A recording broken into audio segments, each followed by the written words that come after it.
ए किसी काम को 15 दिन में पूरा करता है और बी उसी काम को 20 दिन में पूरा करता है। ये शर्त दी गई है।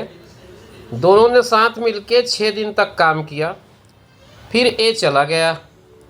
अब ए के जाने के बाद बी को अकेले इस काम को पूरा करना है। ऑप्शन आपके पास 4 दिन, 5 दिन, 6 दिन और 8 दिन का है। ऐसे सवाल अगर परीक्षा में आपसे पूछे जाते हैं तो आप ये देखिए कि दो लोग काम करने वाले हैं, एक है ए और दूसरा है बी। ये करता है तो 5 दिन लगता है और बी करता है तो 20 दिन लगता है। आप इन दोनों का एलसीएम निकाल लें। इन दोनों का एलसीएम आ जाएगा 60।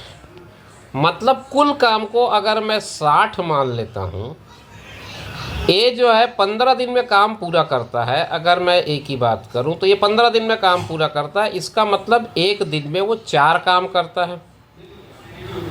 ठीक इसी तरह मैं बी की बात करूं तो बी क्या करता है, बी जो है इस काम को 20 दिन में करता है। तो इसका मतलब वो एक दिन में 3 काम करता है। ये बात तो क्लियर हो गई होगी आपको। कुल काम हमने 60 बना दिए। 60 कहाँ से आया, दोनों का एलसीएम निकाल लिया। ए ने 15 दिन में किया, बी ने 20 दिन में किया। तो उस हिसाब से हम देखें तो ए एक दिन में 4 काम कर लेता है, बी एक दिन में 3 काम कर लेता है। अब ये 4 और ये 3 मिल करके, यानी कि जब ए और बी दोनों काम कर रहे हैं तो एक दिन में ये लोग 7 काम कर पाते हैं। एक दिन अगर दोनों मिलकर काम करते हैं, ए भी काम कर रहा है और बी भी काम कर रहा है, तो ये दोनों मिलकर के 7 काम करते हैं। लेकिन ये दोनों क्या कर रहे हैं कि 6 दिन तक एक साथ काम करते हैं। तो अगर एक दिन में 7 काम करते हैं तो 6 दिन में ये लोग कितना काम कर लेंगे, 6 दिन में ये 42 यानी कि 42 वर्क कर लेंगे। कुल मिलाकर के अगर दोनों लोग, मतलब ए भी काम कर रहा है और बी भी काम कर रहा है, दोनों काम कर रहे हैं तो 7 × 6 होगा ना। एक दिन में 7 काम तो 6 दिन में 7 छक्के 42, 42 वर्क ये लोग कर लेंगे 6 दिन में। चलो इन लोगों ने अब 42 वर्क कर लिया। इस 42 वर्क को अब मैं इसमें से माइनस कर देता हूँ, क्योंकि अब काम जो है वो अकेले बी को करना है, ए तो चला गया। तो 60 काम में से 42 वर्क जो है वो कर लिया गया है, दोनों मिलकर किया। इसमें दोनों का कंट्रीब्यूशन था। तो बचता है अब 18 काम।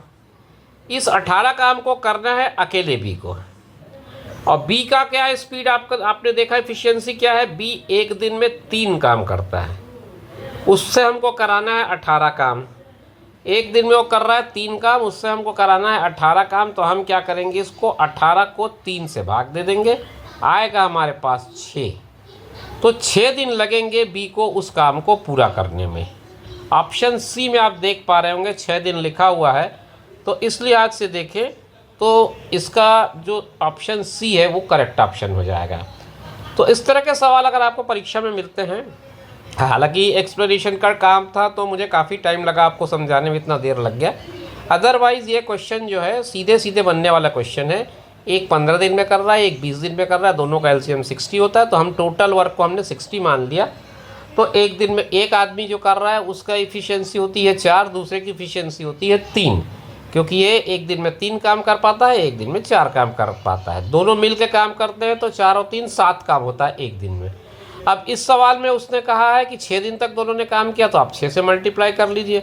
उसके बाद ये कहता है ए चला गया, हो सकता है बोल देता बी चला गया, तो फिर आपको ए की इफिशियंसी को बेस मान करके उसके हिसाब से आपको सवाल को सॉल्व करना पड़ता। तो मेथड वही रहेगा, बस आपको कैलकुलेशंस को समझना होगा।